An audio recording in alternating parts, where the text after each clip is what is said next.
Meu irmão abusou da minha noiva na festa dos nossos pais e achou que sairia impune. Meus pais o defenderam, insistiram que a culpa era dela e tentaram me silenciar, mas quando o júri declarou culpado e o negócio deles entrou em colapso, eles finalmente aprenderam quanto a lealdade realmente custa. Tenho 29 anos, trabalho como técnico de manutenção de aviação em um aeroporto regional e cresci como o eterno segundo colocado atrás do meu irmão mais velho, Cole, o filho dourado que meus pais ainda veneram. Eu era o garoto que desmontava motores, ele era aquele de quem eles se gabavam em todos os eventos da igreja. 4 anos atrás conheci Luna, agora minha noiva, estamos noivos há 8 meses e planejamos nos casar em outubro. Ela dá aula para a terceira série, eu mantenho aviões no ar, e juntos havíamos traçado uma vida que parecia sólida, uma casa com quintal algum dia, talvez 2 cães, filhos quando nos sentíssemos prontos. Meu irmão mais velho, Cole, tem 34 anos, foi quarterback no ensino médio, tem diploma em administração, trabalha em cargo de gerência intermediária em um banco regional. Meus pais o idolatravam. Eu era o garoto que preferia desmontar motores a jogar futebol americano, fui para a escola técnica, construí uma carreira sólida trabalhando com as mãos. Eles nunca disseram que eu os decepcionava, mas eu sentia isso em cada jantar de família. Cole estava concorrendo ao cargo de gerente de agência, uma grande promoção. Meus pais vinham exaltando isso havia meses, usando o sucesso dele para aumentar o prestígio deles na comunidade. O negócio de consultoria do meu pai dependia dessas conexões, tudo estava ligado à reputação de Cole. Meus pais organizaram para si mesmos uma enorme festa de aniversário de 35º ano de casamento, alugaram um espaço no quintal com luzes de corda por toda parte, convidaram 60 pessoas, toda tia, tio, primo e amigo da família que haviam acumulado, um espetáculo completo. Cole apareceu com a esposa dele, Vanessa. Luna usava um vestido azul com o qual estava animada havia semanas. Chegamos por volta das 4 da tarde, o clima estava perfeito, em meados dos 70 graus. Minha mãe já estava 3 taças de champanhe à frente às 5, contando a todos sobre o casamento perfeito dela. Meu pai comandava a churrasqueira como se estivesse concorrendo a um cargo público. Cole chegou elegantemente atrasado, fez uma grande entrada por volta das 6, circulou pelo ambiente como um político, fez um discurso sobre legado familiar que me deu vontade de fingir uma emergência médica. A festa esquentou depois do jantar, o DJ tocou Journey e Bon Jovi. Luna e eu ficamos mais nas bordas, ela falou sobre planos de casamento com minha prima Jenna por um tempo, por volta das 7h30. Notei Cole observando Luna, não um olhar casual, mas realmente acompanhando os movimentos dela. Quando ela riu de algo que Jenna disse, os olhos dele não se desviaram. Havia algo nisso que parecia errado. Por volta das 8, Luna me puxou de lado, parecia exausta, com olheiras sob os olhos.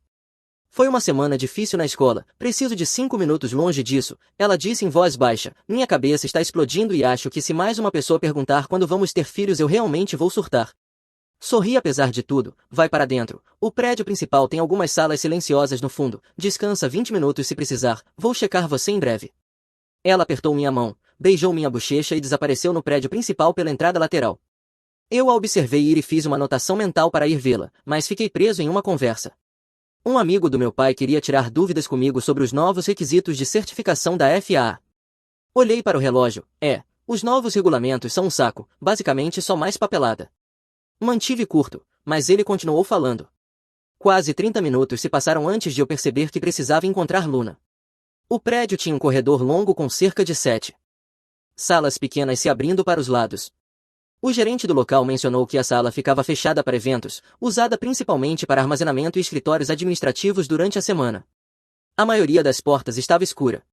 Caminhei devagar, verificando cada uma, vazia, escura, então ouvi algo que fez todo o resto desaparecer, uma voz, a voz dela, dizendo palavras que pararam meu coração, não, por favor. O som vinha da última sala no fim do corredor, porta fechada. Agarrei a maçaneta, trancada. Ouvi Luna gritar de novo e tudo ficou vermelho. Joguei o ombro contra a porta uma vez, 2 vezes, a moldura se estilhaçou e a porta se abriu, o ferrolho atravessando a madeira.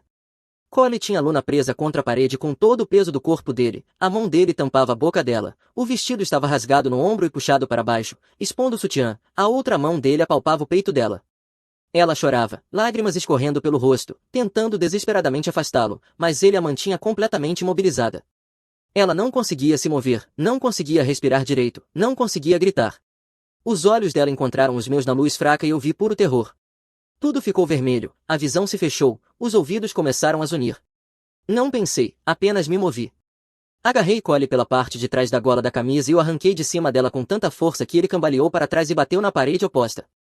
Ele se virou com uma expressão confusa no rosto, abriu a boca para dizer algo. Não deixei terminar, acertei-o em cheio no maxilar com tudo que eu tinha, todo o meu peso, toda a minha raiva, todos aqueles anos sendo o segundo lugar. Ele caiu como uma pedra.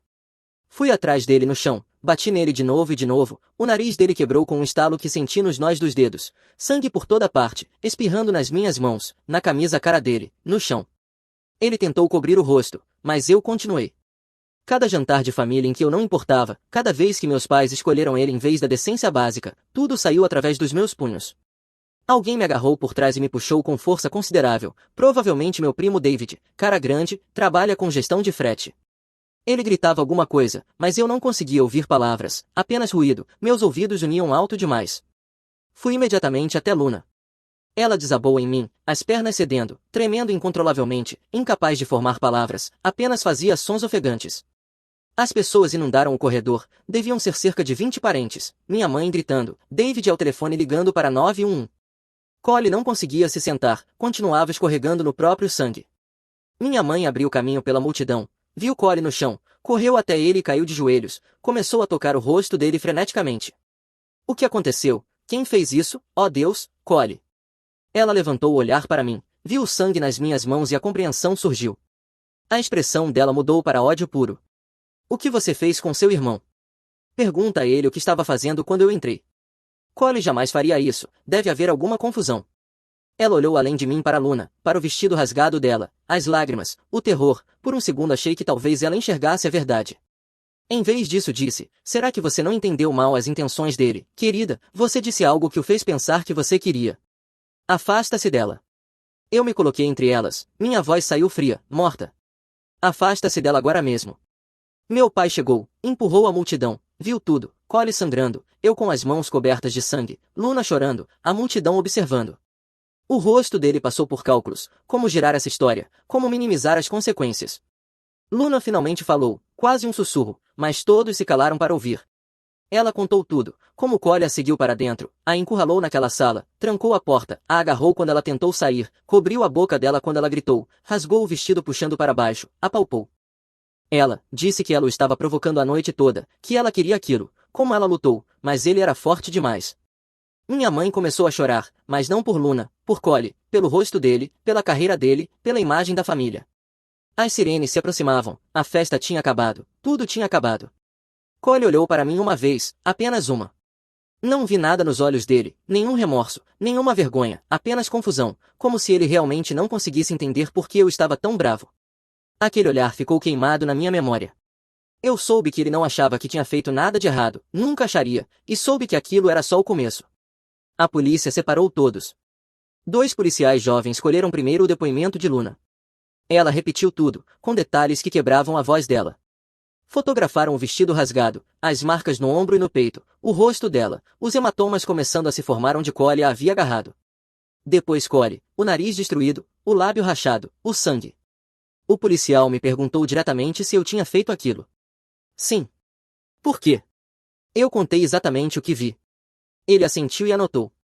Os paramédicos colocaram Cole na ambulância para o hospital, concussão, pontos, o nariz precisava ser recolocado no lugar. Minha mãe tentou entrar na ambulância, deixaram. Quando a policial terminou o depoimento de Luna, perguntou se ela queria registrar a ocorrência. Luna olhou para mim e depois de volta para a policial. Sim, e eu quero um exame forense completo, quero documentação de tudo, fotos, DNA, registros médicos, tudo. A policial pareceu surpresa, a maioria das pessoas em choque não pensa com tanta clareza. Eu não vou deixar ele sair dessa impune, disse Luna, a voz agora mais firme. Eu quero cada prova documentada. A policial fez ligações. Fomos ao hospital para o exame de agressão sexual. 3 horas depois, saímos com uma pasta cheia de documentação, fotos dos hematomas no peito, ombros e braços dela, células de pele sob as unhas por ela ter lutado contra ele, marcas no pescoço e na boca, anotações médicas descrevendo ferimentos defensivos consistentes com o relato dela, tudo com registro de horário. Vanessa apareceu no hospital, nos encontrou na sala de espera. O que aconteceu? Ninguém me diz nada. Eu contei a ela cada detalhe. Ela ficou ali processando, depois saiu sem dizer uma palavra. Descobrimos que ela dirigiu direto para casa, fez as malas e entrou com o pedido de divórcio dentro de 48 horas. A polícia me levou à delegacia, fotografaram separadamente meus nós dos dedos machucados, me fizeram escrever meu depoimento. Mencionaram a entrada forçada, o dano na moldura da porta, o ferrolho arrancado da madeira. Disseram que o Estado provavelmente apresentaria acusações contra Cole assim que ele fosse liberado. Eu estou sendo acusado. Provavelmente não, dadas as circunstâncias, mas não é nossa decisão. 2 dias depois, Cole apresentou uma queixa contra mim, alegou que eu o ataquei sem provocação, alegou que ele e Luna estavam apenas conversando quando eu enlouqueci. O advogado dele já estava manipulando a narrativa. De repente eu era um potencial réu. Meu advogado disse que era desespero, tentando fazer parecer uma briga mútua em vez de eu ter impedido uma agressão. Meus pais ligaram no dia seguinte. Minha mãe estava com uma voz estranhamente calma. Precisamos conversar sobre como lidar com isso. Lidar com o quê? Cole agredir Luna. Foi inapropriado, sim, mas precisamos manter isso em sigilo. Se isso vier a público, perdemos tudo, o negócio do seu pai, a promoção do Cole. Luna já deu o depoimento dela à polícia. A calma se quebrou, você está sendo vingativo, está destruindo esta família por causa de que, diga, silêncio. O sangue é mais espesso que a água, disse meu pai ao fundo. Eu desliguei. O local tinha câmeras de segurança, o promotor solicitou as gravações. As câmeras cobriam o corredor, deveriam ter mostrado Cole seguindo Luna, a linha do tempo inteira. 2 dias depois recebi uma ligação do meu advogado, a voz dele tinha um tom tenso. O proprietário do local disse que não consegue encontrar as imagens, o sistema pode ter apresentado falha, ele ainda está procurando. Momento muito conveniente. Uma pausa muito longa. Alguém chegou até ele. Sem essas imagens, a linha do tempo ficou mais difícil de provar. O advogado de Cole se aproveitou disso imediatamente. O vestido rasgado de Luna se tornou uma prova crucial. A defesa contratou o próprio perito, que alegou que o rasgo poderia ter ocorrido durante a minha luta com Cole, que as provas forenses eram ambíguas. Meus pais lançaram uma campanha, começaram a ligar para parentes, dizendo que Luna era dramática, instável, atrás de dinheiro, que Cole havia cometido um erro, mas não merecia ter a vida arruinada, que eu estava sendo manipulado. Metade da família acreditou, a outra metade parou de atender. Minha prima Jenna ligou separadamente uma noite, a voz dela estava trêmula. Eu vi algo na festa, Cole estava observando Luna a noite inteira, como se estivesse rastreando ela, depois eu o vi segui-la até o prédio, ele esperou 1 minuto antes de entrar atrás dela. Você vai testemunhar. Um longo silêncio. Eu conseguia ouvir a respiração dela. Meus pais vão me deserdar. Essa é sua escolha, mas ajudaria. Outra pausa. Quando ela falou de novo, a voz estava mais firme. Eu vou fazer isso. Eu não posso não fazer. O advogado de Cole tentou excluir o testemunho dela, o juiz negou. Também tivemos que adiar o casamento. Outubro veio e passou enquanto estávamos enterrados em processos legais, não conseguíamos pensar em comemorar nada. Luna chorou quando cancelamos o depósito do local. 3 semanas depois, meus pais apareceram no nosso apartamento sem avisar. Minha mãe começou antes que eu pudesse fechar a porta. Precisamos resolver isso como uma família. Cole está arrependido, mas o advogado dele disse para ele não dizer isso. Luna saiu do quarto. Minha mãe tentou abraçá-la, Luna recuou rapidamente. Não me toque. O rosto da minha mãe caiu. Então ela tentou a abordagem maternal. Eu entendo que você está confusa e chateada, às vezes nossas memórias ficam fora de ordem. Eu me coloquei entre elas. Você tem 10 segundos. Você não ousaria. Eu puxei o telefone e comecei a discar 911. Ela foi embora, mas não antes de dizer que eu estava jogando minha família fora por causa de uma garota.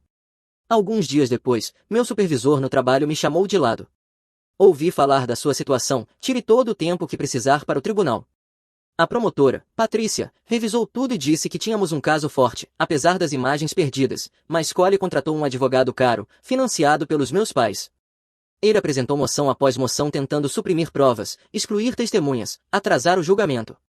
Meu pai enviou uma carta sobre o fundo universitário, a parte de Cole tinha sumido, a minha ainda estava lá, $85.000. Ajude com a defesa legal de Cole e eu transfiro tudo para você. Eu respondi com uma única linha, fique com isso. Ele apareceu no meu local de trabalho 2 dias depois, gritando no estacionamento, a segurança o escoltou para fora. A diretora de Luna a chamou alguns dias depois, nós dois achamos que ela seria demitida. Em vez disso, a diretora disse que a escola ofereceria licença remunerada e que o emprego dela estava garantido. Vanessa entrou em contato. Nos encontramos 40 minutos fora da cidade, em um diner. Ela trouxe capturas de tela, mensagens de texto de Cole para outras mulheres, comentários inapropriados. As mãos dela tremiam ao deslizar o telefone pela mesa. Eu encontrei isso 6 meses depois do nosso casamento, ela disse, ele me dizia que eram piadas, que eu estava exagerando. Passei 3 anos me perguntando se eu era louca. Você vai testemunhar. Ela ficou quieta por muito tempo. Quando finalmente levantou o olhar, os olhos estavam marejados. Se eu fizer isso, a família dele vai me destruir.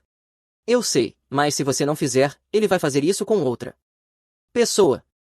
3 dias depois, ela ligou para Patrícia e concordou em testemunhar. Meus pais ficaram sabendo.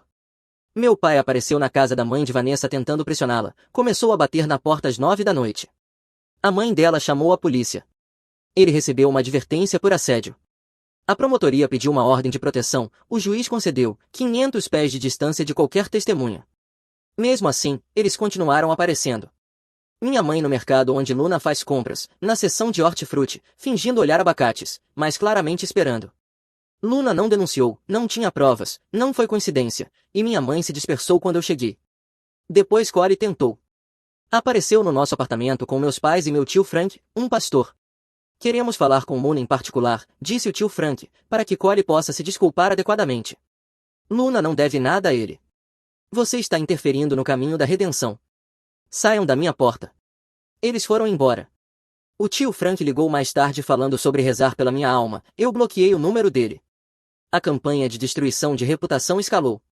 Meus pais contaram a todos que Luna seduziu Corey. A dinâmica de cidade pequena fez com que os boatos se espalhassem. Algumas amigas de Luna pararam de ligar. Os verdadeiros ficaram, disse meu advogado. A queixa contra mim estava desmoronando, as provas mostravam que eu havia intervindo em uma agressão, o promotor decidiu não apresentar acusações. A audiência preliminar foi marcada para 8 semanas depois. Patrícia apresentou o caso da acusação, o depoimento de Luna, o exame forense, o vestido rasgado, o meu depoimento, o depoimento de Jenna, o depoimento de Vanessa. O advogado de Corey tentou desmontar tudo, disse que a memória de Luna não era confiável, que as provas forenses eram inconclusivas, que as testemunhas eram tendenciosas. O juiz decidiu que havia provas suficientes para levar o caso a julgamento e marcou a data para 4 meses depois. Mas o advogado de Corey apresentou mais moções. Uma delas foi aceita. O juiz concordou que as fotos dos meus nós dos dedos poderiam ser prejudiciais para o caso da acusação, já que sugeriam que eu era violento, e as excluiu do nosso lado. O advogado de Corey imediatamente pediu para incluí-las na defesa, alegando que mostravam uso excessivo de força e que eu era o agressor. O juiz permitiu, com o argumento de que, embora as fotos não fossem probatórias para estabelecer a agressão em si, eram relevantes para a teoria da defesa sobre a natureza da minha intervenção. Patrícia ligou naquela noite. A decisão sobre as fotos dos nós dos dedos não é ideal, mas os jurados entendem reações protetoras. O banco de Corey o colocou em licença não remunerada. O advogado dele tentou usar isso como prova de culpa presumida, o banco disse que era protocolo padrão. Luna começou a ter pesadelos, acordava ofegante, às vezes gritando. Eu a segurava até ela se lembrar de onde estava. Ela recusou terapia. Não consigo falar sobre isso mais do que já sou obrigada, toda vez que digo em voz alta eu volto para aquela sala. Meus pais escalaram a situação, ligaram para os pais de Luna tentando convencê-los de que tudo tinha sido exagerado. O pai de Luna os cortou. Vocês criaram um predador, não nos contatem novamente. Meu pai enviou um e-mail longo sobre como a família de Luna estava destruindo a nossa. O pai de Luna encaminhou para a promotoria como intimidação de testemunha. As imagens desaparecidas continuaram desaparecidas. Meu advogado contratou um perito forense que encontrou evidências de arquivos deletados. Alguém acessou o sistema remotamente 2 dias depois da festa e apagou horários específicos. O dono do local disse que não fazia ideia de como, talvez um vírus, ninguém acreditou. Então Jenna apareceu com algo. Ela estava revendo o celular, fotos da festa, e encontrou uma tirada por volta das 7h30. Corey aparecia ao fundo, encarando Luna enquanto ela falava com outra pessoa. Luna completamente alheia. A expressão de Corey era inconfundível. A defesa tentou excluir a foto, o juiz permitiu mesmo assim, 3 semanas antes do julgamento. O advogado de Corey encontrou algum sujeito disposto a mentir, alegando ser ex-namorado de faculdade de Luna, dizendo que ela tinha histórico de fazer falsas acusações. Ficção completa. Patrícia investigou, encontrou a ficha criminal do homem, ordens de restrição de 2 mulheres diferentes. Ela apresentou uma moção de emergência para excluí-lo. O juiz concedeu e ameaçou a defesa com sanções. Mesmo assim, Luna ficou muito abalada, passou um dia inteiro sem falar, apenas sentada na cama olhando para a parede. Levei chá para ela no início da noite. Ela finalmente olhou para mim e disse, agora eu entendo por que as pessoas não denunciam, fazem você provar que é uma vítima perfeita, e ninguém é perfeito. Você é a pessoa mais forte que eu conheço. Ela me deu um sorriso cansado. Eu não me sinto forte, me sinto como se estivesse me afogando. Meu primo mais novo, Austin, entrou em contato, tem 22 anos, tinha acabado de se formar em biologia. Eu vi algo na festa, ele disse quando nos encontramos para um café. Eu deveria ter falado na hora, mas não quis causar drama. Ele tinha visto Cole encurralar Luna perto dos banheiros mais cedo naquela noite. Cole estava com a mão no braço dela, parado perto demais. Luna parecia desconfortável, tentava se afastar. Eu quero testemunhar, mostrar ao júri que Cole estava mirando nela a noite toda. Os pais dele o cortaram quando souberam. Nada de dinheiro para inscrições em medicina, nada de seguro do carro. Ele se mudou para a casa de amigos, começou a trabalhar em 2 empregos. Patrícia o adicionou à lista de testemunhas. Então Vanessa encontrou algo explosivo. Documentação do emprego anterior de Cole, antes do banco. Ele tinha sido demitido por conduta inapropriada com uma colega de trabalho. A empresa abafou tudo com um acordo de confidencialidade e um pacote de rescisão. Meus pais sabiam e ajudaram a enterrar o caso, usaram as conexões deles para conseguir um emprego no banco apesar da demissão. Patrícia apresentou uma moção para incluir isso como prova de atos anteriores. A defesa surtou. O juiz disse que analisaria. O advogado de Cole sabia que isso poderia ser devastador e começou a pressionar fortemente por um acordo. Patrícia contou a Luna sobre a oferta. Luna ficou ali processando. O que você acha que eu devo fazer? Essa decisão não é minha, mas se formos a julgamento você vai ter que testemunhar, o contra-interrogatório vai ser brutal. O acordo significa que você não precisa passar por isso. Luna ficou em silêncio, depois perguntou, se eu aceitar o acordo isso vai para o registro dele. Sim, como agressor sexual condenado. Ele teria que se registrar, mas não com todas as acusações. Não tentativa de agressão sexual, e sim agressão sexual. Luna olhou para mim. O que você acha? O que permitir que você durma à noite? Ela assentiu, virou-se de volta para Patrícia. Eu quero julgamento. Quero que um júri ouça tudo. Nós íamos a julgamento. 2 semanas antes do julgamento, meus pais organizaram uma reunião de família, não nos convidaram. Meu primo David ligou para me avisar, disse que foi brutal. Meus pais levaram testemunhas de caráter para Cole, o antigo treinador de futebol, uma senhora da igreja, o antigo chefe dele antes do banco. Eles fizeram parentes assinarem uma carta pedindo ao promotor que retirasse as acusações. Metade da família acreditou, a outra metade saiu. Jenna ligou depois, os pais dela não estavam mais falando com ela, o irmão a chamou de traidora. Eu fico pensando se talvez isso não vale a pena perder todo mundo, ela disse. Essa é sua escolha, sem julgamento, mas eu vi o que vi, não posso fingir que não vi. Austin estava em situação parecida, trabalhando em 2 empregos, dormindo no sofá de um amigo. Patrícia preparou Luna para o contra-interrogatório em 3 sessões, trouxe uma paralegal para fazer o papel da advogada de defesa e bombardear Luna com todas as perguntas possíveis. Depois da 3ª sessão, Luna saiu arrasada. Eles vão perguntar sobre minha vida sexual, não vão, mesmo com o juiz tendo dito que não. Patrícia já tinha avisado, eles vão tentar. Eu vou objetar imediatamente, mas vão tentar insinuar coisas. Como eu paro isso? Você não para. Você apenas responde com honestidade e confia no júri. Luna não dormiu naquela noite. Nem eu. Faltando uma semana, alguém começou a seguir Luna. O mesmo carro por 3 dias seguidos.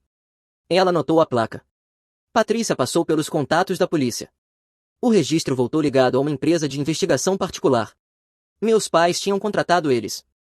A polícia advertiu o investigador para se afastar, a promotoria entrou com outra moção, o juiz emitiu mais uma advertência severa. Luna desabou naquela noite. Eu não aguento muito mais isso, o julgamento nem começou e eu já estou destruída. Eu a segurei no chão do banheiro enquanto ela chorava convulsivamente. No dia seguinte saímos para dirigir, apenas dirigimos sem destino, acabamos em um diner a 1 hora de distância. Luna pediu panquecas que não comeu. Você lembra quando ficamos noivos, nós dirigimos até aqui para ver um local de cerimônia, o lugar era um desastre, o pior carpete que eu já vi. Ela quase sorriu. Tudo era tão simples naquela época. Vai voltar a ser simples, não vai. Eu não sabia, então apenas segurei a mão dela por cima da mesa. 3 dias antes do julgamento, o juiz decidiu sobre a demissão do emprego anterior, admissível como prova de um padrão de conduta relevante. A defesa lutou muito e perdeu. O advogado de Cole fez uma última tentativa desesperada de acordo, Patrícia discutiu novamente com Luna. Você não precisa fazer isso, o acordo ainda está disponível, ninguém vai te culpar. Luna balançou a cabeça. Eu preciso que as pessoas ouçam o que aconteceu, não uma versão reduzida, a verdade inteira. Na noite antes do julgamento, sentamos no sofá, sem conversar, a televisão ligada, mas nenhum de nós assistindo. Você acha que vamos ganhar? Luna perguntou. Eu não sei, isso é a verdade. Pelo menos ela me olhou. Se perdermos, isso nem é uma pergunta. Ela começou a chorar. Eu não sei o que vou fazer se ele sair livre. Nós vamos descobrir juntos, aconteça o que acontecer. Amanhã chegou rápido demais. Vesti meu terno. Luna usava um vestido cinza simples. Dirigimos até o fórum em silêncio. Patrícia nos encontrou do lado de fora. As provas são fortes, confie no processo. Entramos. A sala do tribunal era menor do que eu esperava, cerca de 50 lugares, metade ocupada por pessoas que conhecíamos. Jenna, Austin, os pais de Luna. Do lado de Cole, meus pais, os apoiadores deles, testemunhas de caráter. Cole estava sentado à mesa da defesa, parecia mais velho, o nariz quebrado havia cicatrizado torto, a cicatriz no lábio ainda visível, mas aquela postura arrogante permanecia. A juiz entrou, uma mulher na casa dos 50 anos, cabelos grisalhos presos, olhos afiados. A seleção do júri levou a manhã inteira. Após o almoço, 12 jurados, 2 suplentes, 8 mulheres e 4 homens. As declarações iniciais vieram depois do almoço. Patrícia foi primeiro, clara e direta.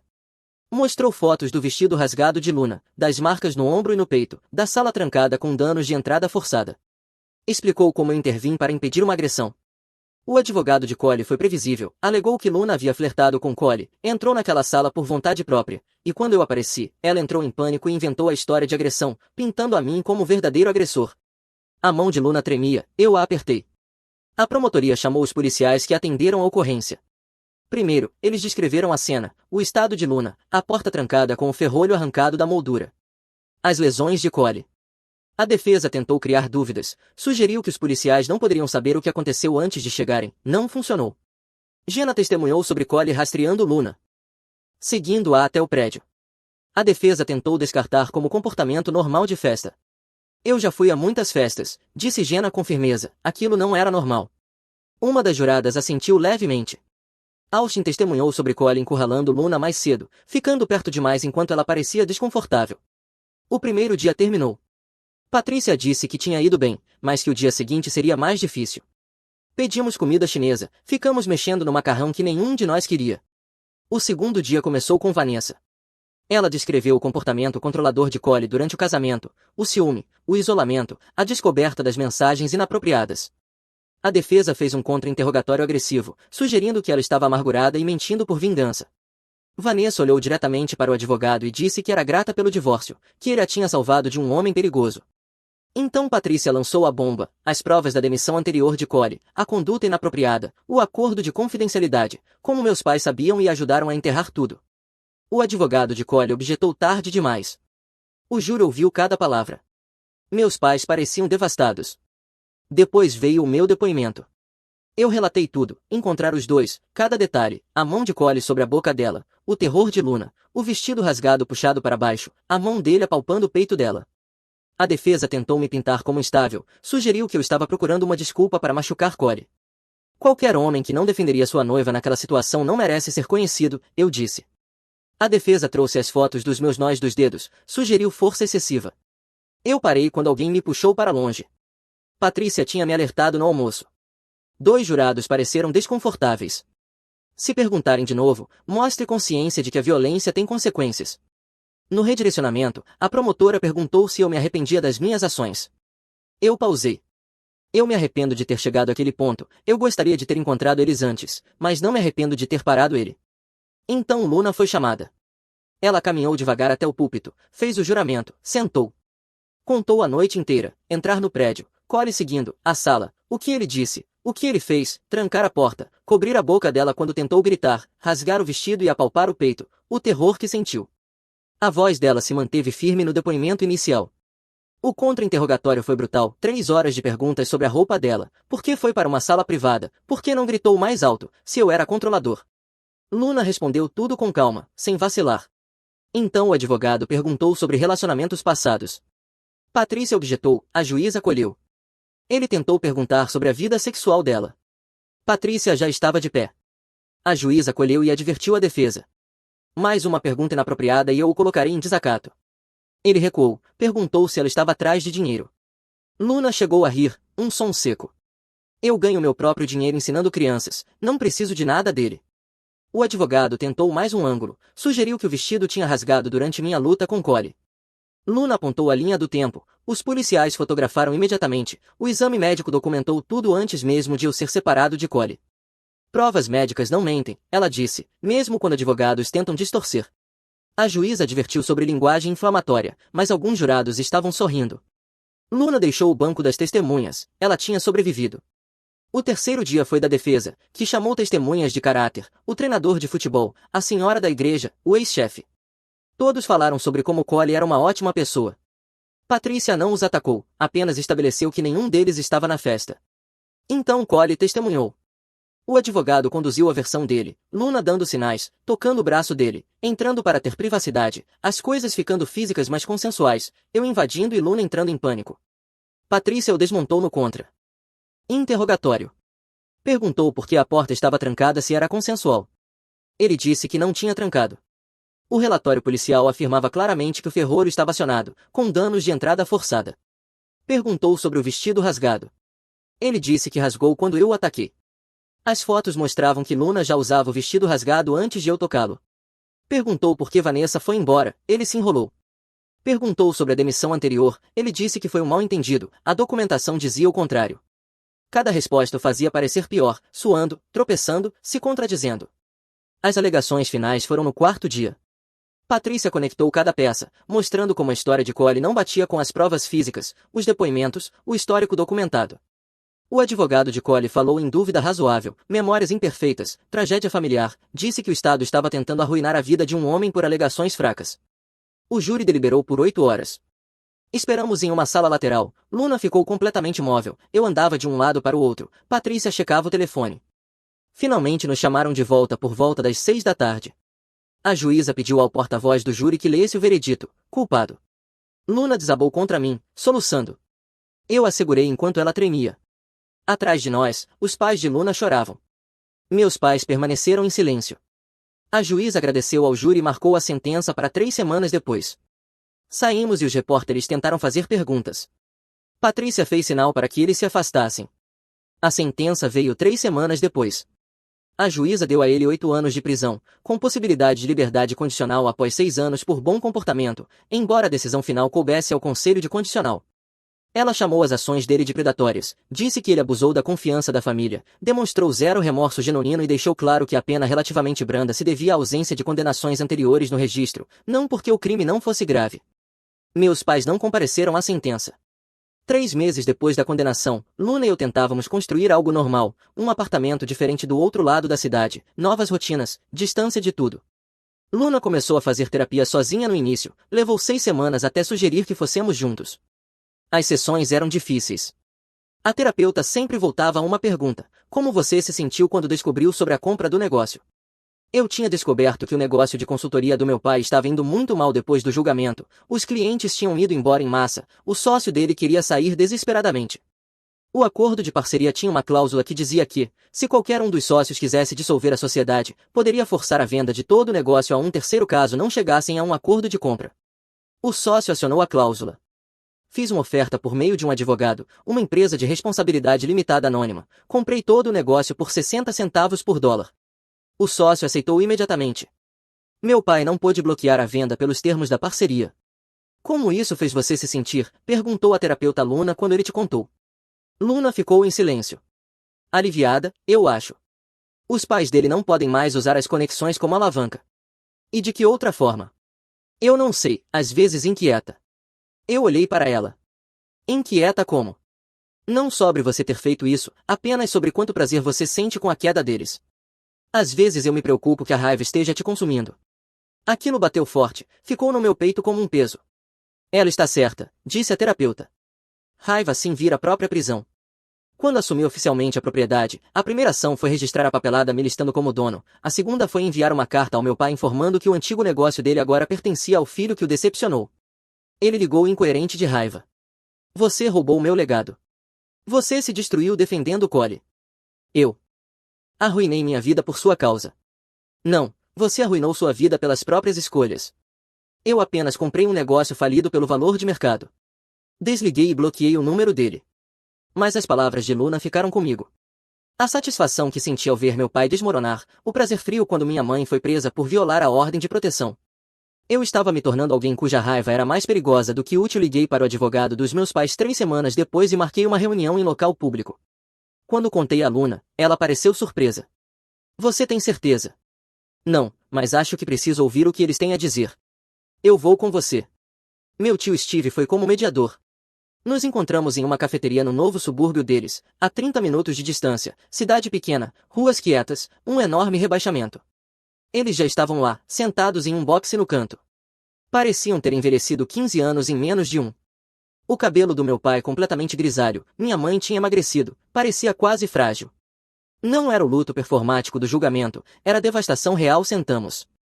Ninguém falou por um minuto inteiro. Minha mãe começou a chorar imediatamente. Meu pai encarava as mãos. Finalmente ele falou, a voz áspera. Nós erramos em tudo. Eu esperei. Deixamos nosso orgulho e nosso medo turvarem nosso julgamento. Escolhemos o filho errado. Falhamos com Luna. Falhamos com você. Passamos 9 meses tentando entender como nos tornamos pessoas que defenderam. Ele não conseguiu terminar. Minha mãe olhou para Luna, a voz tremendo. Eu me convenci de que ele era inocente porque aceitar a verdade significava admitir que eu tinha criado um predador, que eu tinha falhado como mãe. Cada escolha que fiz foi medo egoísta. Eu tentei manipular você para proteger meu próprio ego. Ela fez uma pausa. Desculpa, não conserta nada. Não espero perdão. Eu só precisava que vocês soubessem que finalmente entendemos. Meu pai continuou. Comprar o negócio foi, na verdade, o chamado de despertar que precisávamos. Perder tudo nos forçou a encarar quem nos tornamos, o que realmente valorizávamos. Estávamos vazios, pessoas que se importavam mais com aparências do que com a verdade. Ele olhou para mim. Você estava certo em nos cortar, certo em pegar o negócio, certo em escolher Luna. A voz dele quebrou. Eu tenho orgulho de você. Eu sei que não tenho nenhum direito de sentir isso. Eu fiquei ali processando. Parte de mim queria acreditar neles, mas as memórias ainda estavam lá. Minha mãe sugerindo que Luna provocou Cole, meu pai dizendo que o sangue era mais espesso que a água. Luna falou primeiro. Eu agradeço vocês reconhecerem isso. Isso exigiu coragem. Os dois pareceram esperançosos. Mas reconhecimento não é o mesmo que reparação. Ela continuou. Eu nunca vou me sentir segura perto de vocês. A relação está permanentemente quebrada. Nenhuma quantidade de desculpas muda isso. Minha mãe começou a chorar mais forte. Vocês terão que viver com isso, disse Luna. Viver sabendo que escolheram o filho predador em vez da vítima, viver sabendo que perderam o outro filho no processo. Meu pai assentiu. Eu entendo. Eu me inclinei para a frente. Eu não perdoo vocês, talvez nunca perdoe. Vocês terão que viver o resto da vida sabendo o que fizeram. Toda vez que Cole estiver na prisão, lembrem que vocês tentaram mantê-lo livre. Toda vez que Luna tiver um pesadelo, lembrem que vocês a chamaram de mentirosa. Fiz uma pausa. Comprar o negócio não foi vingança, foi assumir o controle da minha vida, recusar deixar que vocês tivessem qualquer poder sobre nós de novo. Isso era verdade, mais verdade do que a parte da satisfação. Eu não estava pronto para admitir. Vocês estavam certos de que eu escolhi Luna em vez da família. Eu disse que faria essa escolha de novo todas as vezes, mas não porque o sangue não importa, e sim porque vocês provaram que não eram família quando importava. Eu me levantei. Luna se levantou comigo. Vocês tiveram a chance de se desculpar. Eu ouvi. Isso não muda. Nada. Vocês conquistaram o isolamento. Conquistaram cada consequência. Nós fomos embora. Steve ligou mais tarde e disse que meus pais ficaram sentados ali por 1 hora chorando. Você se sente melhor? Perguntou Steve. Não, só terminado. A raiva ainda está aqui, mas eu não deixo mais que ela me controle. Mais tarde Luna perguntou se eu achava que eles realmente tinham mudado. Talvez, mas não importa. Mudança não apaga dano. Ela assentiu. Tenho orgulho de você por enfrentá-los. Você estava certa sobre a raiva me consumir. Eu tinha medo de perder você para isso, não porque você iria embora, mas porque você se tornaria alguém que eu não reconheceria. Eu a puxei para perto. Isso não vai acontecer. Sentamos no sofá, ela se apoiou em mim. Eu tive um bom dia na escola hoje, ela disse, pela primeira vez em meses em que não pensei no julgamento. Uma vez um aluno chamado Miguel me disse que eu era a professora favorita dele porque eu deixo eles fazerem pausas para dançar entre os problemas de matemática. Eu sorri. Elogio de alto nível, o mais alto. Ela ficou quieta. Acho que vou ficar bem eventualmente. Eu também. Um ano após a sentença, Luna e eu finalmente estávamos construindo algo real.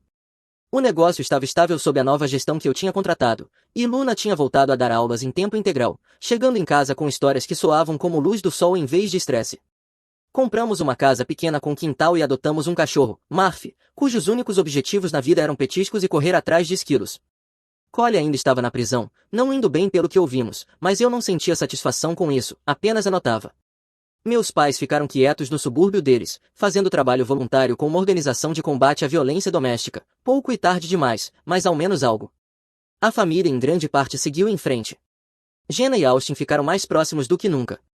Vanessa reconstruiu a vida em outro estado e enviou a Luna um cartão simples no aniversário do veredito, obrigado por ser corajosa. Alguém no trabalho uma vez perguntou se eu tinha me vingado. Eu disse não, apenas consequências. Em grande parte era verdade. Deixar ir foi um trabalho mais lento, mas eu tinha tempo. Passávamos mais sábados no parque, vendo Murphy latir para folhas enquanto Luna ria ao meu lado. Lembra quando tudo era complicado? Ela perguntou. Algumas coisas ainda eram, mas não isso, cachorro, sol, café queimado, a mão dela na minha. A raiva ainda aparecia às vezes, mas com menos frequência. Os dias bons finalmente superavam os ruins. Não éramos perfeitos nem totalmente curados, mas estávamos vivos juntos, construindo algo novo a partir do que restou, e isso era suficiente. Se você gostou deste vídeo, por favor clique no botão de se inscrever, isso realmente ajuda o canal e nos ajuda a trazer mais e melhores histórias. Obrigado. Meu irmão roubou meu negócio enquanto eu estava no hospital. Disse ao meu filho: agora eu sou seu chefe, seu pai não vai voltar, então eu o destruí. Ei Reddit, então, meu irmão chamou a ideia do meu restaurante de um projeto fracassado e riu como se tivesse acabado de dar a palavra final sobre economia. Eu, homem de 40 anos, fui por muito tempo um cara de cozinha em Athens, Geórgia, que passou anos administrando os restaurantes de outras pessoas, enquanto meu irmão mais velho, Trent, construía uma carreira no mercado imobiliário e me tratava como se eu fosse apenas ajuda. Eu mantive a cabeça baixa, trabalhei duro e economizei até finalmente conseguir abrir meu próprio lugar de comida caseira. No dia 14 de março de 2018, estávamos sentados na minha cozinha em Athens, Geórgia, e eu tinha acabado de mostrar a ele o plano de negócios, My Family Kitchen, um restaurante de comida caseira do sul no lado leste da cidade, boa comida, preços justos, tratando as pessoas como seres humanos em vez de margens de lucro. Meu pai tinha me ensinado isso, o pai dele ensinou a ele, o jeito da família. Trent olhou para meus números por talvez 30 segundos antes de deslizar a pasta de volta pela mesa como se estivesse contaminada. Isso é fofo, Tony, mas você não é um homem de negócios, você é um cozinheiro de linha com delírios de grandeza. Eu administro negócios há 15 anos, administrar cozinhas para outras pessoas é diferente. Existe uma diferença entre virar hambúrgueres e assinar cheques. Ele se recostou, braços cruzados. Você quer que eu invista nisso, vire sócio? Eu teria mais chance de sucesso queimando dinheiro. Eu disse que não estava pedindo para ele investir, estava perguntando se ele queria fazer parte de algo. Parte de um projeto fracassado? Não, obrigado. Irmãozinho, eu tenho investimentos de verdade. Trent sempre foi assim, 3 anos mais velho, sempre convencido de que era o inteligente. Ele tinha ganhado um bom dinheiro em imóveis comerciais, o suficiente para desenvolver um complexo de Deus sobre negócios. Lá em 2015, Trent teve um investimento que ele dizia ser certeza, um desenvolvimento de um centro comercial em Macon. Ele precisava de $40.000 para fechar o negócio, implorou para mim, disse que me pagaria em 6 meses com juros. Eu dei o dinheiro, assinei uma nota promissória que ele mesmo redigiu e o vi ir embora como se estivesse me fazendo um favor ao aceitar meu dinheiro. Meu pai chamou isso de ajudar a família. Quando mais tarde perguntei sobre o pagamento, ele me chamou de mesquinho. 3 anos depois, eu tinha visto talvez $8.000 em pagamentos, que vinham quando Trent tinha vontade. Às vezes ele ficava 6 meses sem pagar e depois mandava $500 com uma mensagem dizendo mais em breve, mano. O centro comercial foi bem, ele simplesmente não priorizou me pagar de volta, porque família. Dinheiro não é dinheiro de verdade para pessoas como ele. Então, quando ele chamou meu restaurante de projeto fracassado, eu não discuti, apenas guardei aquelas palavras como tinha guardado aquela nota promissória em uma gaveta, documentado, esperando. Obrigado pela opinião, eu disse. Restaurantes fracassam, 90% deles. Você vai queimar suas economias e vai voltar rastejando em 2 anos pedindo um emprego para mim, talvez, com certeza. Ele se levantou, conferiu o relógio. Mas ei, é o seu dinheiro, seu funeral. E foi embora. Contar aos meus pais teria sido inútil, eles perguntariam o que eu fiz para provocá-lo.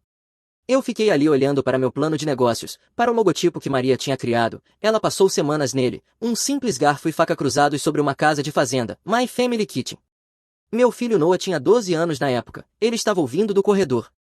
O tio Trent é meio babaca, ele disse. Linguagem. Mas eu não estou errado. Ele não estava. Eu abri o restaurante em outubro de 2018 com um empréstimo da SBA de $180.000 mais uma segunda hipoteca de $60.000. Tudo o que tínhamos economizado em 20 anos foi para isso. Maria assinou também, porque se desse errado, não estaríamos apenas fechando um restaurante, estaríamos detonando toda a nossa vida. O primeiro ano foi pura sobrevivência, 14 horas por dia, 6 ou 7 dias por semana. Maria fazia a contabilidade depois que as crianças dormiam, eu voltava para lá às 5 da manhã. Noah trabalhava nos fins de semana, recolhendo mesas e operando caixa, até ficar com as mãos destruídas de tanto lavar louça. Tivemos um período de 3 meses em que pagar a folha era um cara ou coroa. Eu parei de receber salário, Maria fez trabalhos como freelancer, Noah pegou uma rota de jornais, mas nós não quebramos. O brisket se vendia sozinho e os clientes habituais se multiplicaram. Em 2020, a segunda hipoteca acabou. Em 2022, o empréstimo da SBA foi quitado antes do prazo. Em 2023, estávamos faturando $1.200.000 por ano com uma margem de 19%, o que no mundo dos restaurantes é basicamente mítico. Eu também mantive registros da dívida de Trent, cada pagamento documentado, ele ainda me devia $26.400, e a nota promissória tinha uma cláusula de vencimento antecipado em caso de inadimplência. Eu nunca a acionei, apenas mantive a papelada em dia e esperei. Trent percebeu o sucesso, difícil não perceber quando os jornais locais começaram a escrever sobre nós. Ele começou a ligar com mais frequência, aparecer só para dar uma olhada, sugerir que conversássemos sobre negócios. No dia 2 de fevereiro de 2023, ele finalmente disse: Eu quero entrar. Estávamos no meu estacionamento, o horário de pico do jantar prestes a começar. Entrar como? Ele fez o discurso, parceria, capital, conexões, dinheiro sendo deixado na mesa, disse que com a ajuda dele poderíamos escalar. Eu ri. O que é engraçado? Você chamou isso de projeto fracassado 5 anos atrás. Eu estava errado, posso admitir isso. Você pode admitir que ainda me deve $26.000? O rosto dele se fechou. Isso é separado. É mesmo? 8 anos de dívida não paga e agora você quer ser meu sócio? Ele tentou aquele argumento de que eu era um cozinheiro, não um empresário, disse que ele cuidaria do lado dos negócios. Não. Não mesmo. Você não pode recusar quando é arriscado e aparecer quando se torna lucrativo. A resposta é não, um não definitivo. Algo mudou por trás dos olhos dele. Você está cometendo um erro, talvez seja o seu funeral, né? Ele foi embora naquela noite. Minha mãe mandou mensagem dizendo que eu tinha envergonhado Trent. Nada sobre o restaurante, nada sobre o contexto, só o Trent. Controle de danos. Eu trabalhei no turno do jantar, o brisket acabou às 8, os clientes habituais vieram ocupar seus lugares de sempre. Aquilo foi no dia 2 de fevereiro de 2023. Eu deveria ter sabido que não tinha acabado. No dia 2 de agosto de 2023, eu desabei na cozinha durante o preparo do almoço de terça-feira. Num minuto eu estava conferindo o estoque da câmara fria, contando tomates, fazendo uma anotação mental para ligar para o fornecedor de hortifruti sobre a entrega de quinta-feira. No minuto seguinte, eu estava no chão, com Jamal, meu sous-chefe, gritando meu nome e ligando para 911, enquanto alguém pressionava uma toalha fria e molhada na minha testa e outra pessoa dizia: Fica com a gente, Sr. B, fica com a gente. Ataque cardíaco, não foi massivo, mas sério o bastante. Colocaram 2 stents no Attendance Regional Medical Center, me mantiveram na UTI por 3 dias e me disseram que eu ficaria fora de ação por pelo menos 6 semanas. Sem estresse, sem trabalho físico, sem administrar restaurante, sem exceções. O médico usou a expressão mudanças de estilo de vida umas 15 vezes, e cada uma soou como um cronômetro regressivo sobre tudo que eu tinha construído. Maria cuidou da logística enquanto eu ficava naquela cama de hospital. Jamal assumiu como gerente interino, ele estava comigo desde o 3º mês após a abertura, conhecia a operação por dentro e por fora, conseguia tocar a cozinha vendado se precisasse. Noah já tinha 17 anos naquela época, trabalhava no salão havia 2 anos, conhecia cada cliente regular pelo nome e metade das histórias de vida deles. Entre os 3 e o resto da equipe, pessoas que tinham ficado comigo nos anos difíceis, eles conseguiriam manter tudo funcionando. Eu acreditava nisso, precisava acreditar. Então Trent apareceu no hospital no 2º dia, atuação de irmão preocupado, polida até a perfeição. Trouxe flores para Maria, rosas amarelas, as preferidas dela, o que significava que ele tinha pesquisado ou perguntado a alguém. Sentou na cadeira ao lado da minha cama, perguntou sobre minha recuperação com uma simpatia ensaiada que quase parecia genuína se você não o conhecesse. Ele sugeriu ajudar enquanto eu me recuperava. Eu disse que Jamal era o gerente interino, Maria cuidava do dinheiro e Noah comandava o salão. Ele não chegaria perto do restaurante. Ele fez aquele sorrisinho apertado que as pessoas fazem quando ouvem um não, mas que significa ainda não. Tentou o discurso do "somos família". Eu disse que ele não estava garantindo nada. Se aparecesse lá e começasse a dar ordens, estaria invadindo propriedade privada. Não me testasse. Ele assentiu como se concordasse. Não concordava. Meu pai ligou mais tarde. A primeira pergunta foi se o Trent estava ajudando. Não perguntou como eu estava me sentindo, nem o que o médico tinha dito. Perguntou se o Trent estava ajudando. Eu mandei mensagem para Jamal e Maria do hospital dizendo que Trent não tinha autoridade nenhuma e que, se ele aparecesse, era para ignorá-lo e me avisar imediatamente. A primeira semana não foi tranquila. Foi o Trent aparecendo mesmo assim. Ele se sentava numa mesa com um laptop, fazia perguntas à equipe como se estivesse auditando tudo e se apresentava a quem quisesse ouvir como alguém que estava ajudando a tocar as coisas enquanto Tommy se recuperava. Jamal disse a ele, sem rodeios, que ele não trabalhava ali. No dia seguinte, Trent apareceu na abertura e ficou até depois do fechamento. Na segunda semana, começou a rearrumar as coisas como se morasse lá. Moveu o balcão da recepção para o que ele chamou de uma posição com melhor fluxo de tráfego. Isso bloqueou a visão do quadro de especiais do dia que eu tinha construído com as minhas próprias mãos. Mudou o sistema de numeração das mesas porque a versão dele era mais lógica. Garçons que tinham decorado o layout antigo por anos de repente não conseguiam encontrar suas mesas. Depois ele mandou Jamal mudar a receita do brisket, disse que era pesada demais e precisava ser suavizada para paladares modernos. Essas foram exatamente as palavras dele, paladares modernos. Jamal disse não, falou que a receita era minha, que os clientes adoravam e que ele não mudaria nada sem falar comigo. Primeiro, Trent ficou com aquele olhar frio e disse que discutiria isso com o proprietário, como se estivesse se referindo a outra pessoa. Noah me ligou depois dizendo, pai, o tio Trent mandou o Jamal mudar o brisket, o Jamal recusou e o Trent disse que falou com o dono.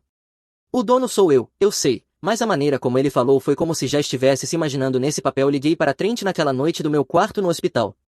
Ele fez o discurso de otimização de operações, disse que Jamal ficou defensivo em relação ao brisket porque cozinheiros se apegam. Trent, o brisket é o nosso item mais popular, as pessoas vêm de Atlanta dirigindo só por causa dele. E talvez esse seja o problema, você ficou estagnado. Eu disse que tinha mandado ele não estar lá de jeito nenhum. Ele tentou o argumento de que alguém precisava tomar decisões. Eu mandei ele ficar fora. Ele não ficou. Na quarta semana, Noah me ligou às 11h07 da noite de uma terça-feira. Eu lembro o horário exato porque estava olhando para o telefone quando ele tocou. Pai, você precisa saber o que acabou de acontecer. Perguntei o que estava acontecendo. O tio Trent convocou uma reunião obrigatória da equipe hoje à noite depois do fechamento. Ele demitiu a Isabel. Isabel. Ela estava conosco desde 2019, começou como lavadora de pratos quando mal falava inglês, foi promovida a auxiliar de preparo, depois a cozinheira de linha, as mãos mais rápidas da cozinha. Nunca faltou a um turno. O filho dela tinha acabado de entrar na UGA com uma bolsa acadêmica, que ela ajudou a pagar trabalhando dobrado todo fim de semana por 2 anos seguidos. Ele disse que ela estava tendo desempenho insuficiente e resistindo a mudanças necessárias. Pai, a Isabel é a melhor cozinheira de preparo que temos. Ela se recusou a trocar de fornecedor de hortifruti. A nova empresa que o Trent escolheu entrega lixo, todo mundo via isso. E ele a demitiu na hora, na frente de todo mundo, mandou ela entregar o avental ali mesmo, no salão. A voz do Noah falhou, 17 anos, tentando não chorar ao telefone. Ele disse que o Trent falou para toda a equipe que eu não ia voltar, que meu ataque cardíaco tinha sido pior do que qualquer um estava admitindo, que talvez eu não sobrevivesse, que ele estava assumindo as operações pela família e que qualquer um que não gostasse da nova estrutura de gestão podia ir embora com a Isabel. Eu perguntei Noah, onde está o Jamal? Ele respondeu e ele saiu. O Trent o rebaixou a cozinheiro de linha na frente de todo mundo porque o Jamal minou a liderança ao se recusar a mudar a receita. Jamal mandou ele se ferrar e foi embora. Jamal fora, Isabel demitida, Trent dentro do meu restaurante dizendo à minha equipe que eu estava morrendo, dizendo à minha equipe que agora ele estava no comando. Perguntei se o Trent ainda estava lá. Ele tinha saído havia cerca de 1 hora, disse que voltaria de manhã com mais anúncios sobre a direção da empresa. Noah fez uma pausa. Eu conseguia ouvir a respiração dele do outro lado da linha, tentando se manter firme.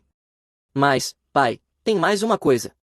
Ele disse que, durante a reunião, Trent o obrigou a se levantar, fez com que ele caminhasse até a frente da sala e ficasse ao lado dele, como se estivesse endossando tudo o que ele dizia, apertasse a mão dele enquanto falava sobre profissionalizar as operações e deixar para trás a fase amadora que, segundo ele, meu pai tinha criado.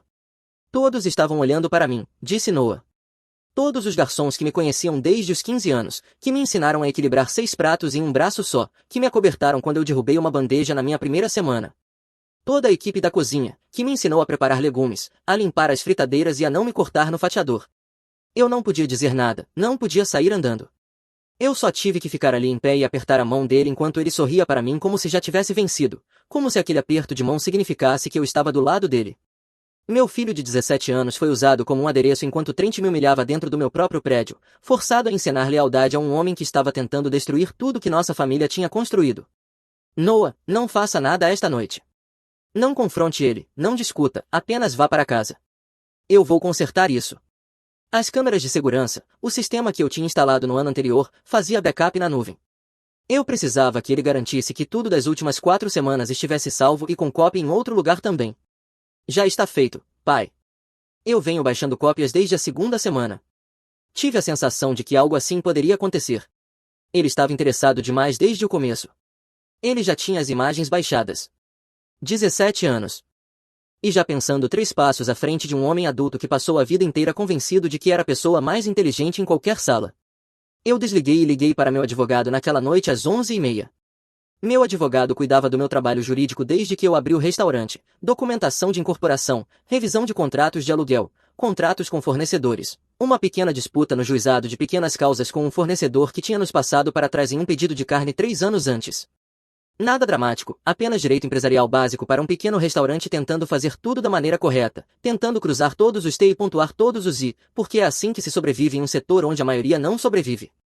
Mas quando liguei para ele naquela noite e expliquei o que estava acontecendo, a tomada de controle, as demissões, a reunião da equipe, o anúncio de que eu estava morrendo, tudo isso, a voz dele ficou fria e focada de um jeito que eu nunca tinha ouvido antes, como se ele estivesse esperando a carreira inteira para alguém lhe entregar um caso tão limpo. Ele não está em nenhum documento, nem na LLC, nem no banco, em nada. Ele é só um cara que entrou e começou a fingir. Alguém pode simplesmente fazer isso? Chama-se fraude, e ele causou dano real. O que eu faço? Documente tudo. As imagens que seu filho salvou são críticas. Vamos notificar fornecedores, equipe, banco e proprietário do imóvel de que ele não tem autorização. Vamos removê-lo legalmente da propriedade. Depois decidimos o quanto você quer machucá-lo. Eu pensei no Noah parado naquele salão, forçado a apertar a mão do Trent. Na Isabel chorando no estacionamento depois de ser demitida de um emprego que tinha por 4 anos. No Jamal indo embora de uma cozinha que ele amava porque meu irmão tornou impossível ficar. O máximo que a lei permitir. Ótimo, era isso que eu esperava que você dissesse. Vamos começar. Na manhã seguinte, Noah me trouxe as imagens das câmeras de segurança em um disco rígido externo. 4 semanas da tomada de controle do Trent, com registro de data e hora, organizadas por dia. Ele dizendo aos fornecedores que estava autorizado a tomar decisões durante a emergência médica. Ele repreendendo cozinheiros de linha por tamanhos de porção que não precisavam ser alterados. Ele demitindo a Isabel, ela parada em choque, avental nas mãos, 20 colegas de trabalho assistindo em silêncio porque ninguém sabia o que fazer, porque o homem que dava as ordens tinha dito que o dono estava morrendo. Ele sentado no balcão de recepção dizendo a um cliente fiel que estava modernizando as operações e levando o restaurante para o século XXI. E a reunião da equipe, cada palavra dela. Trent forçando Noah a se levantar e caminhar até a frente, o aperto de mão, o discurso sobre profissionalizar as operações, o anúncio de que eu não voltaria, a ameaça de que qualquer um que não gostasse da nova liderança podia ir embora. O olhar no rosto do meu filho durante tudo isso, tentando tanto se manter neutro, não reagir, não dar ao Trent a satisfação. 17 anos e já melhor em controlar as próprias emoções do que o tio jamais foi. Eu assisti aquele trecho 2 vezes, depois liguei novamente para meu advogado.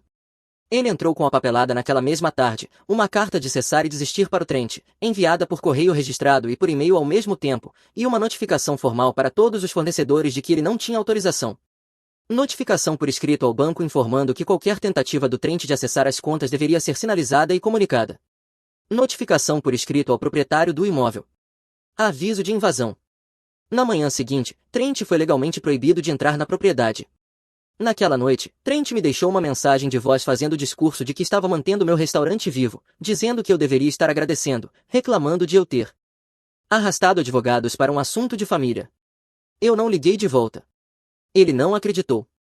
Claro que não. Às 11 da manhã do dia seguinte, ele apareceu, entrou pela porta da frente como se ainda pertencesse ao lugar e começou a dar ordens à equipe de preparo da manhã. Noah estava no caixa para o turno do almoço. Ele viu o Trent entrar, observou ele começar a falar com a equipe da cozinha e fez exatamente o que tínhamos combinado. Ligou primeiro para mim, depois para o 911, e então ficou atrás do balcão, perfeitamente calmo, observando o tio perceber lentamente o que estava acontecendo. A polícia do condado de Athens Clark chegou em 8 minutos. 2 policiais. Trent tentou argumentar, tentou mostrar algo no celular, tentou dizer que era um mal-entendido familiar. Eles pediram prova de autoridade. Ele não tinha nenhuma. Eles o escoltaram para fora pela porta da frente. Todo o movimento do almoço assistiu, cerca de 50 pessoas, garfos parados no ar, enquanto Trent era conduzido para fora por policiais uniformizados. A porta se fechou. A vida continuou. Ele me ligou do estacionamento, ainda visível pela janela da frente. Você vai se arrepender disso, Tony. Vai se arrepender disso pelo resto da sua vida. Fale com meu advogado, eu disse, e desliguei. Meus pais me chamaram de vingativo por envolver a polícia. Trent era vítima de novo. Trent não saiu em silêncio. Tentou ligar diretamente para fornecedores dizendo que a carta de cessar e desistir era um mal-entendido entre irmãos. Meu advogado já tinha entrado em contato com eles por escrito. Eles desligaram no meio da frase. Ele tentou postar na página do Facebook do restaurante alegando que eu tinha tido um colapso mental por causa do estresse da minha doença e estava tomando decisões irracionais, que a família em breve corrigiria. Tentou angariar simpatia pública, tentou me fazer parecer louco, tentou inverter a narrativa para que ele fosse o irmão preocupado sendo atacado por um homem doente. Eu tinha mudado todas as senhas na noite da ligação do Noah. Ele não conseguiu acessar nada.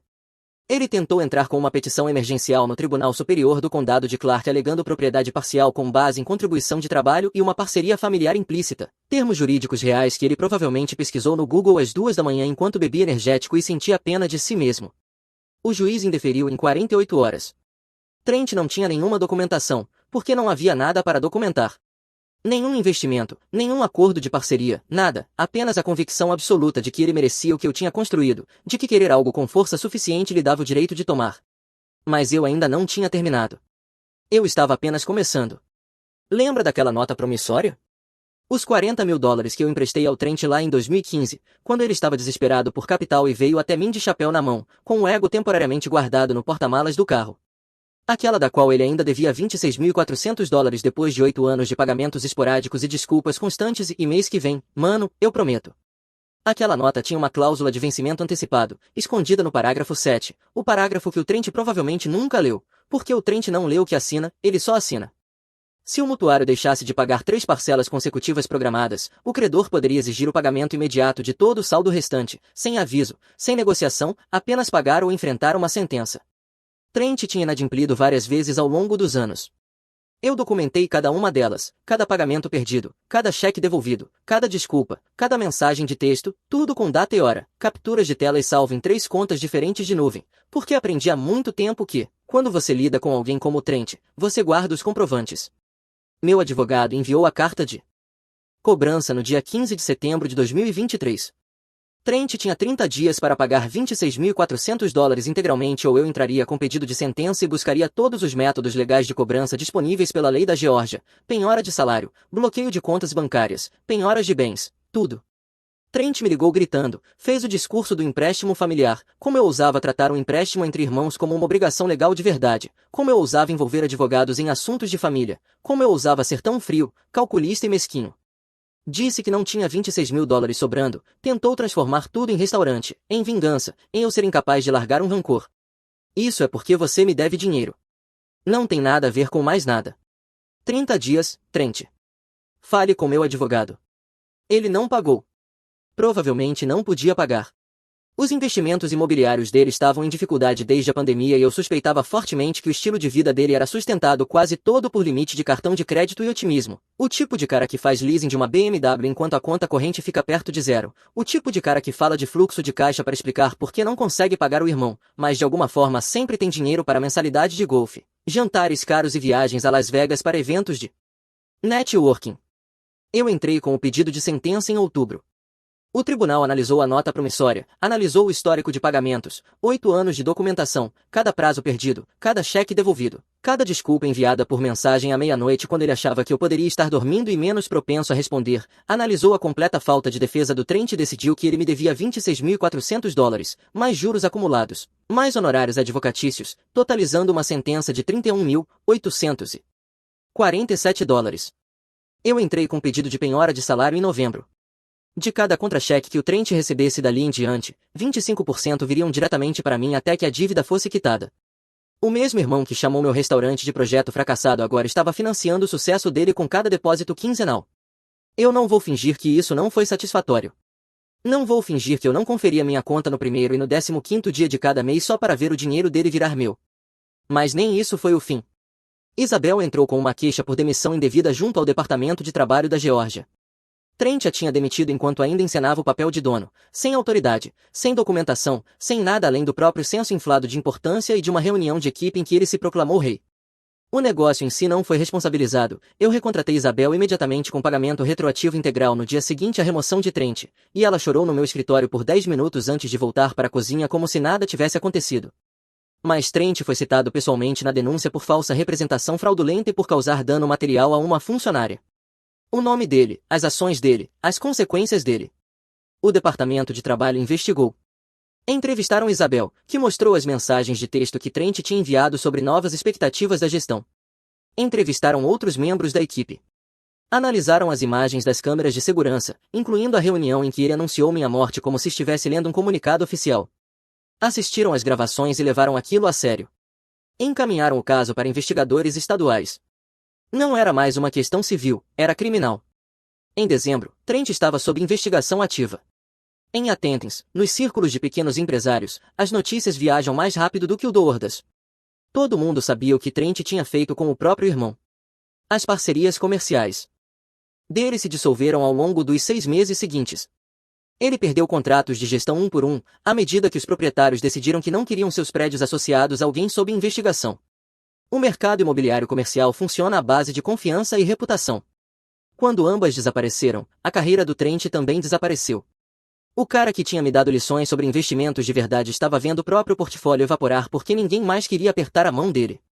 O sócio dele, um homem que tinha trabalhado com ele por 6 anos, que tinha sido padrinho no segundo casamento dele, que tinha assinado um contrato de aluguel com ele apenas 18 meses antes, me enviou uma mensagem inesperada no LinkedIn em março dizendo que tinha ouvido o que aconteceu, que sentia muito por eu ter passado por isso e que, pelo que valia, estava dissolvendo a parceria porque não conseguia trabalhar com alguém capaz daquilo. Eu não respondi, não precisava. A mensagem por si só já bastava. A renda do Trent caiu 60% em 6 meses. Entre a penhora salarial e a reputação em colapso, ele estava perdendo dinheiro mais rápido do que conseguia ganhar. Soube por primos distantes, aqueles que ainda falam com os dois lados da família antes de pararem de falar com todo mundo, que ele teve de vender a preciosa BMW, aquela que comprou no ano seguinte ao que se recusou a me pagar, que a esposa tinha saído de casa e entrado com um pedido de separação citando instabilidade financeira e quebra de confiança nos documentos que ela mandou entregar no escritório dele, na frente dos colegas que ainda restavam, que ele estava procurando apartamentos porque a prestação da casa já não era sustentável e que o banco estava enviando cartas com palavras como execução hipotecária e inadimplência em letras vermelhas e em negrito. Depois disso, meus pais ficaram quietos. Quietos como pessoas que escolheram um lado e depois viram esse lado perder tudo. Pararam de ligar, pararam de mandar mensagens, pararam de insinuar reconciliação familiar por meio de primos e amigos em comum. Apenas silêncio, vindo de duas pessoas que passaram a minha vida inteira me lembrando que família era tudo. O desaparecimento repentino deles me disse exatamente quanto aquela palavra alguma vez realmente significou para eles. Eu não senti pena do Trent, nem um pouco. Ele tentou roubar o trabalho da minha vida enquanto eu estava deitado numa cama de hospital. Ele humilhou meu filho de 17 anos diante de toda a minha equipe. Ele demitiu uma mulher com um filho na faculdade porque ela teve a integridade de dizer não. Em junho de 2024, Noah se formou no ensino médio. Fizemos a festa de comemoração no restaurante, fechado para um evento privado numa noite de sábado. Isabel fez o famoso bolo 3 lashes dela, 3 camadas com creme fresco batido, tão bom que as pessoas fechavam os olhos na primeira garfada. Jamal também estava lá. Eu o recontratei em outubro, com aumento e o título de gerente de cozinha. Clientes habituais apareceram, funcionários apareceram, as pessoas que realmente construíram aquele lugar apareceram. Meus pais entraram no meio do jantar. Eu não os tinha convidado. Não falava com nenhum dos dois desde setembro, desde que me chamaram de vingativo e cruel por buscar medidas legais contra Trent, por destruir a família ao responsabilizar meu irmão por tentar roubar meu negócio enquanto eu estava no hospital. Mas lá estavam eles, parados na porta do meu restaurante fechado durante a festa privada de formatura do meu filho, como se tivessem todo o direito de estar ali, como se a presença deles fosse um presente pelo qual eu deveria ser grato. O salão ficou em silêncio. Todos perceberam. Os olhos da minha mãe já estavam vermelhos, lágrimas de atuação, provavelmente tinha chorado no carro por 10 minutos se preparando para a entrada. Meu pai estava com aquela expressão de lábios cerrados que ele usava quando ia dar um sermão sobre responsabilidade familiar, sobre dever, sobre tudo que eu supostamente devia a pessoas que nunca, nenhuma vez, estiveram do meu lado. Eu caminhei até eles antes que avançassem mais. Vocês precisam ir embora. Tome, por favor. A voz da minha mãe falhou. Nós só queremos conversar, estar aqui pela comemoração do Noah. Ele é nosso neto. Vocês não confirmaram presença. Vocês não foram convidados. Este é um evento privado. Nós somos família, meu pai disse, elevando a voz o suficiente para que mesas próximas ouvissem. Você não pode nos banir da festa de formatura do nosso próprio neto por causa de uma disputa de negócios com seu irmão. Disputa de negócios? Eu dei um passo à frente. É assim que você chama isso? Ele tentou roubar meu restaurante enquanto eu estava no hospital me recuperando de um ataque cardíaco. Isso é fraude. Ele cometeu erros, todos cometemos erros, minha mãe estendeu a mão em minha direção. Eu dei um passo para trás. Mas você está destruindo esta família. O Trent perdeu tudo, o negócio dele, o casamento, a casa. Ele está vivendo na pobreza porque você não o perdoa, porque você não mostra misericórdia. Eu mostrei misericórdia ao não prestar queixa criminal, ao não processar por danos. Vocês queriam que eu fingisse que nada aconteceu. Nós queremos nossa família de volta. A voz do meu pai quebrou. Almoços de domingo, feriados juntos, nossos filhos falando um com o outro. E você está escolhendo orgulho em vez de sangue. Noah estava parado, imóvel, perto da mesa do bolo. Isabel tinha a mão no ombro dele. Jamal vinha na minha direção, lendo a situação, pronto para me apoiar do mesmo jeito que me apoiou na cozinha por 5 anos. O Trent escolheu, eu disse. Ele escolheu me ignorar quando eu mandei ele ficar longe do meu negócio. Ele escolheu invadir a propriedade, escolheu demitir meus funcionários e humilhar meu filho diante de toda a minha equipe. Essas foram as escolhas dele. Eu me recuso a apagá-las. Você está sendo cruel, minha mãe sussurrou. Você está punindo ele para sempre por um erro. Esse não é o homem que nós criamos. O homem que vocês criaram teria se deixado pisotear e permitido que o Trent levasse tudo para evitar drama familiar. Foi assim que eu cresci. Meu pai tentou mais um ângulo, autoridade misturada com culpa, a combinação antiga. Nós dirigimos 3 horas para estar aqui apoiando Noah e você está nos expulsando como se fossemos estranhos. Vocês vieram aqui para me encurralar na festa de formatura do meu filho. Olhei para o Jamal. Você pode escoltar esses dois para fora? Jamal deu um passo à frente, 1,90 m de altura, silencioso, presente. Meus pais olharam para ele e depois para mim. Tome, por favor. Minha mãe chorava ainda mais agora. Ele é seu irmão. Ele está sofrendo. Só dê mais uma chance a ele. Nós estamos implorando. Vocês estão implorando para que eu finja que ele não fez o que fez. Número final. Saiam do meu restaurante. Algo mudou no rosto do meu pai. A autoridade desmoronou. Ele parecia velho, derrotado. Eles se viraram e foram embora, minha mãe soluçando no ombro do meu pai enquanto atravessavam a porta e desapareciam.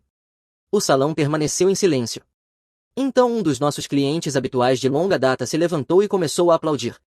Algumas pessoas se juntaram. Eu fui até o Noah. Desculpa, eu disse. Desculpa eles terem estragado sua festa. Desculpa você ter que ver isso. Não se desculpe. Ele me encarou diretamente, firme como um homem com o dobro da idade dele. Eles vieram aqui para te culpar na frente de todo mundo. Isso é manipulação. Você fez a coisa certa. Seus pais fizeram a escolha deles, assim como o tio Trent fez. Perdão não é acesso que se aplica a todo mundo. 18 anos e ele entendeu. Ele compreendeu algo que levou 40 anos para eu aprender, que sangue não é igual a lealdade, que DNA compartilhado não significa valores compartilhados, que algumas pessoas usam a palavra família como uma arma para te fazer aceitar coisas que você nunca deveria ter que aceitar. Cortamos o bolo, a festa continuou. Eu fui para casa naquela noite me sentindo mais leve do que em meses, não porque eu tivesse vencido algo, mas porque tinha parado de carregar o peso das escolhas de outras pessoas.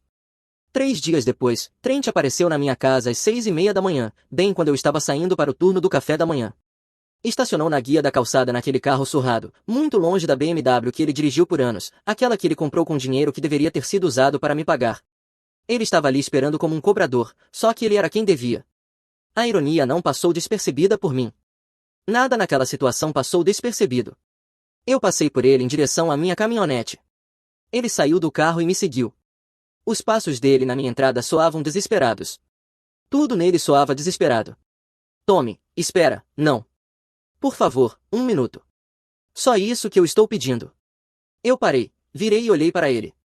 Ele estava pior do que da última vez que eu o tinha visto, em janeiro, no tribunal, na audiência final da penhora salarial, onde ele tinha se sentado na mesa dos réus usando um terno que já não servia direito porque tinha perdido um peso que não podia se dar ao luxo de perder.